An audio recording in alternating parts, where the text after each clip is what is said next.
Morning students, कैसे हैं आप। आइए आप सभी लोगों का मैं अपने चैनल SN चिकित्सा में स्वागत करता हूं। जैसा कि आज मैं मैथमेटिक्स का एक वीडियो आपके सामने प्रस्तुत करूंगा। इस वीडियो में कक्षा 7 की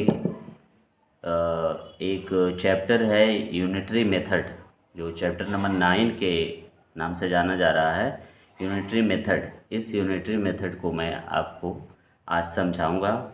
आइए देखते हैं कि यूनिटरी मेथड कैसे सॉल्व करते हैं। इसमें एक से ज़्यादा वस्तुओं के वैल्यू दी रहती है, एक से ज़्यादा आर्टिकल्स के दाम दिए रहते हैं और एक का पूछा जाता है या फिर एक से ज़्यादा का ही पूछ लिया जाता है। तो इसको सॉल्व करने का बड़ा आसान तरीका है कि सबसे पहले एक का हम फाइंड कर लेते हैं और इसके बाद जितने का पूछा जाता है उससे हम मल्टीप्लाई करके सॉल्व कर लेते हैं। आइए देखते हैं एक्सरसाइज 9A का फर्स्ट क्वेश्चन। फर्स्ट क्वेश्चन में है, if 15 oranges cost ₹110, what do 39 oranges cost. Means इसका हुआ कि अगर 15 ऑरेंजेस की वैल्यू 110 रुपये आती है तो 39 ऑरेंजेस की वैल्यू कितनी होगी। इस क्वेश्चन को आपको सॉल्व करना है। तो आइए देखते हैं इसे कैसे सॉल्व। आइए क्वेश्चन स्टार्ट करते हैं। 15 ऑरेंजेस कास्ट ₹110, तो इसको आप लिखेंगे cost of 15 oranges is equal ₹110। Cost of 15 oranges ₹110। So लिखेंगे यहाँ कास्ट ऑफ 1 ऑरेंज। अब यहाँ एक ऑरेंज की वैल्यू फाइंड कर लेंगे इज इक्वल। अब यहाँ पर एक चीज़ ध्यान रखना है आपको, जब आर्टिकल्स कम होंगे तो वैल्यू भी कम होगी, जब आर्टिकल्स बढ़ेंगे तो वैल्यू भी बढ़ेगी। जैसा यहाँ देखिए 15 ऑरेंजेस थे, इसकी वैल्यू 110 रुपीज़ थी। अब ऑरेंजेस की संख्या यहाँ कम हो रही है, मीन्स हम 1 ऑरेंज की वैल्यू निकाल रहे हैं, तो 1 ऑरेंज की जो कास्ट होगी वो 110 से कम ही आएगी। तो जाहिर सी बात है कि कम के लिए हम क्या करते हैं, डिवाइड करते हैं। So cost of 1 orange is equal 110/15। यदि चाहें तो आप इसे कैंसिल कर सकते हैं, मीन्स 110 को 15 से डिवाइड करके इसको और छोटा कर सकते हैं, सिंपलेस्ट फॉर्म में कर सकते हैं, या फिर ऐसे ही रहने दें। ये एक ऑरेंज की वैल्यू हो गई है। अब इसके बाद क्वेश्चन में पूछा हुआ है कि 39 ऑरेंज की वैल्यू क्या होगी। तो आप यहाँ पर लिखिए, so cost of 39 oranges is equal, means 39 oranges की वैल्यू। अब देखिए, अब ये जो फर्स्ट वाली लाइन थी, इस लाइन को हम ध्यान नहीं देंगे, ये फर्स्ट वाली लाइन को ध्यान नहीं देंगे। इस लाइन का मतलब हमने इसमें निकाल लिया है। अब नीचे की 2 लाइन पे ही हमें ध्यान रखना है। अब यहाँ एक चीज़ ये रखिए ध्यान की, cost of 1 orange is equal 110, means इसका ये हुआ कि एक ऑरेंज की वैल्यू यहाँ दी हुई है। अब आपको निकालना कितना है, 39 ऑरेंजेस की वैल्यू निकालनी है। तो जब एक ऑरेंज की वैल्यू मालूम है तो 39 ऑरेंज की वैल्यू पहले से एक ऑरेंज की वैल्यू से तो ज़्यादा ही होगी। तो ज़्यादा के लिए हम क्या करते हैं, मल्टीप्लाई करते हैं।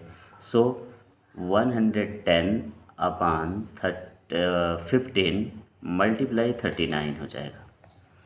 अब इस 15 को 39 से या कोई ऐसा नंबर चूज करते हैं जिसकी वजह से ये सिंपलेस्ट हो जाता है।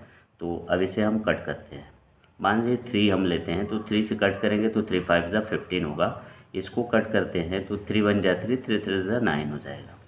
अब यहाँ पे देखिए 5 1 जा 5 और ये 10 110 5 से कट हो जाएगा, तो ये हो जाएगा 5 2 जा 10 एंड 5 2 जा 10।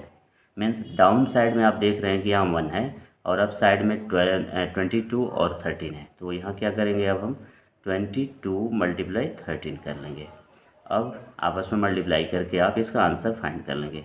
13 2 जा कितना होता है, 26। अगेन 13 2 जा 26, 26 और 2 ऐड कर देंगे तो कितना हो जाएगा, 28 हो जाएगा। तो 286 यह आपका आंसर हो जाएगा।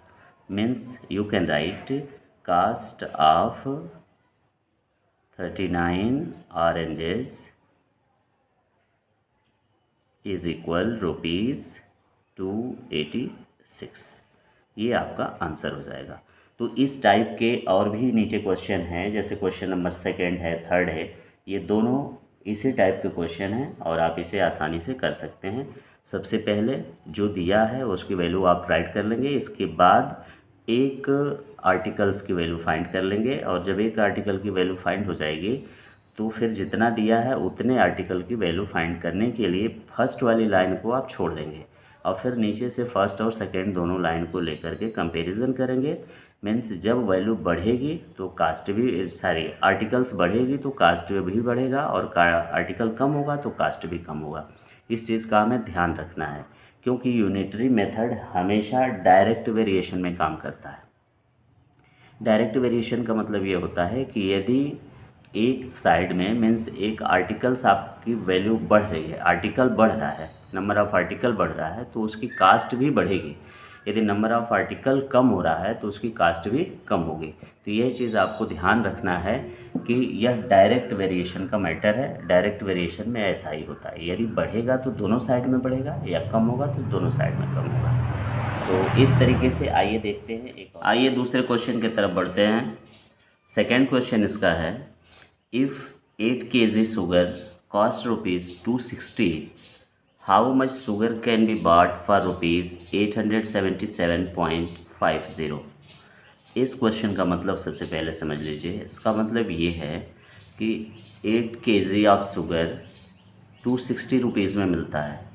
तो क्वेश्चन ये पूछ रहा है कि 877.5 रुपीज़ में कुल कितना शुगर मिलेगा। मीन्स यहाँ शुगर की क्वांटिटी पूछ रहा है। तो बेटा जो चीज़ पूछी जाती है उसको हम बाद में लिखते हैं और जो दी रहती है उसको पहले लिखते हैं। तो आइए अब इसको देखते हैं कैसे सॉल्व किया जाता है। आइए देखिए, इसके लिए सबसे पहले लिखेंगे for ₹260 for ₹260 sugar bought equal 8 kg। Means 260 rupees में 8 kg शुगर मिलता है। तो 1 रुपया में कितना मिलेगा ये फाइंड कर लेंगे। For ₹1 sugar bought equal 8/260 kg। इसके नीचे फिर लिखेंगे टोटल वैल्यू कितनी थी, 877.50 रुपीज़ में कितना होगा। तो आप यहाँ लिख लीजिए ₹877.50 शुगर बाट इक्वल 877.50 मल्टीप्लाई 8/260। अब इसको हम सॉल्व कर देते हैं। सबसे पहले इसे कट करते हैं 2 से, 2 4 ज़ा 8, 2 1 ज़ा 2, 2 3 ज़ा 6, 0 आ जाता है। अब इसको चाहें तो और भी छोटा कर सकते हैं, जैसे 2 से कर लेंगे, 2 2 ज़ा 4 और 2 6 ज़ा 12 हो जाएगा, 2 5 ज़ा 2 5 ज़ा 10 हो जाएगा। तो इस तरीके से 130 को कट करेंगे तो 65 होगा, और ये 2 से कट कर देंगे इसको तो ये 2 आएगा। अब इसके बाद इसको और थोड़ा सा फ्रेश कर लें, 877.50 मल्टीप्लाई 2 ऑल बाई 65। अब इसे कट करते हैं 13 से। अब ये देखिए 13 से कट हो जाएगा तो 13 5 ज़ा 65 होता है, और इसको करेंगे कट 13 से तो ये हो जाएगा 6 टाइम्स जाएगा। यहाँ देख लेते हैं 877.50 में 13 से, तो 13 6 हो जाएगा 78, ये आ जाएगा आपका 17, 17 में से 8 गया 9, ये कट हो जाएगा, ये 7 आ जाएगा। फिर 13 7 कर लेंगे 91 यानी 91 होता है। तो ये आ जाएगा आपका 7 में से बन जाएगा 6, ये कैंसिल हो जाएगा। ये डेसिमल है तो डेसिमल यहाँ आ जाएगा। इसके बाद 5 आएगा, फिर 13 5 जा 65 होता है। फिर इसे कट हो जाएगा, ऊपर से 0 आएगा, फिर ये 0 यहाँ चला जाएगा। तो ये आपका हो जाएगा कितना 67.50। और अगेन डाउन साइड में 5 अभी बच रहा है, तो इस 5 से फिर कट कर देंगे इसको। 5 1 जा 5 और यहाँ कट करेंगे, 5 1 जा 5 होगा, 1 7 17 हो जाएगा, और 5 3 जा 15 आ जाएगा। तो 17 से 15 निकालेंगे 2 आएगा, पॉइंट यहाँ बढ़ जाएगा, 25 हो जाएगा। 5 5 जा 25, ये 0 हो जाएगा। इस तरीके से अब आपको मिलेगा 13.50 मल्टीप्लाई 2 इज इक्वल हो जाएगा आपका 27 kg। ये आपका आंसर हो जाएगा। तो इस तरीके से बेटा सेकंड क्वेश्चन सॉल्व कर लेंगे, और जिस तरह से सेकंड क्वेश्चन आपका सॉल्व होगा ठीक उसी तरीके से क्वेश्चन नंबर 3 भी सॉल्व होगा, और 4 भी सॉल्व हो जाएगा। आइए अब एक सवाल और आपको हम सॉल्व करके दिखाते हैं। क्वेश्चन आइए देखते हैं क्वेश्चन नंबर 5। क्वेश्चन नंबर 5 में है, a car can cover a distance of 357 kilometre on 42 litre of petrol. How far can it travel on 12 litre of petrol. Means इसका ये हुआ कि एक कार है जो 42 लीटर पेट्रोल में 357 किलोमीटर की डिस्टेंस कवर करती है, तो वह 12 लीटर पेट्रोल में कितना डिस्टेंस कवर करेगी। आप यहाँ ध्यान दीजिए, 42 लीटर ऑफ पेट्रोल में 357 किलोमीटर कवर करती है, और फाइंड कितने में करना है, 12 लीटर में करना है। मीन्स 42 लीटर में 357 जा रही है, तो 12 लीटर में ये 357 से कम ही जाएगी। इतना क्लियर है। आइए अब इसको सॉल्व करते हैं, कैसे ये क्वेश्चन सॉल्व होगा। चलिए शुरू करते हैं। इसको राइट करेंगे, जो फाइंड करना होता है उसको बाद में लिखते हैं। मीन्स फाइंड हमें करना है डिस्टेंस, तो उसे बाद में लिखेंगे। तो यहाँ राइट करेंगे इन 42 litre of petrol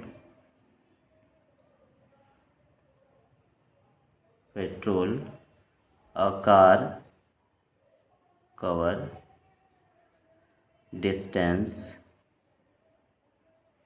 is equal 357 kilometre. 357 kilometre यहाँ लिख दे रहा हूँ, 357 kilometre. So in 1 litre of petrol a car cover distance is equal, जाहिर सी बात है कि कम डिस्टेंस कवर करेगी। जब लीटर कम हो रहा है यानी पेट्रोल की क्वांटिटी कम होगी, तो इधर डिस्टेंस भी कम होगी। मीन्स ये हो जाएगा 357 अपॉन 42 किलोमीटर हो जाएगा। After that in 12 litre of petrol a car cover distance is equal 12 multiply 357 upon 42। अब इसको आप सॉल्व कर दीजिए। अब इसे देखिए 6 से कैंसिल करते हैं, 6 2 जा 12 और 6 7 जा 42। अब इसे फिर 7 से कट करते हैं, 7 1 जा 7 और ये हो जाएगा 7 5 जा 35, 7 1 जा 7। Means here you get 2 multiply 51 is equal 2 1 जा 2, 2 5 जा 10। मीन्स 102 किलोमीटर ये आपका आंसर फाइंड हो जाएगा। मीन्स 12 किलोमीटर ऑफ पेट्रोल में वह कार कितने किलोमीटर डिस्टेंस कवर कर रही है, 102 किलोमीटर डिस्टेंस कवर करेगी। इस तरह से 5वां क्वेश्चन सॉल्व हो गया, और इसके आगे मैं दूसरी वीडियो आपके सामने प्रस्तुत करूंगा। उसमें क्वेश्चन नंबर 11 12 13 14 15 ये सारे क्वेश्चन मेंशन होंगे। इसके बीच के जो क्वेश्चन हैं उसको आप सॉल्व करिएगा, और यदि कोई प्रॉब्लम आती है तो आप उसे कमेंट बॉक्स में लिख के भेजिएगा। हम उस क्वेश्चन को ज़रूर सॉल्व करके आपको प्रस्तुत करेंगे। Thank you.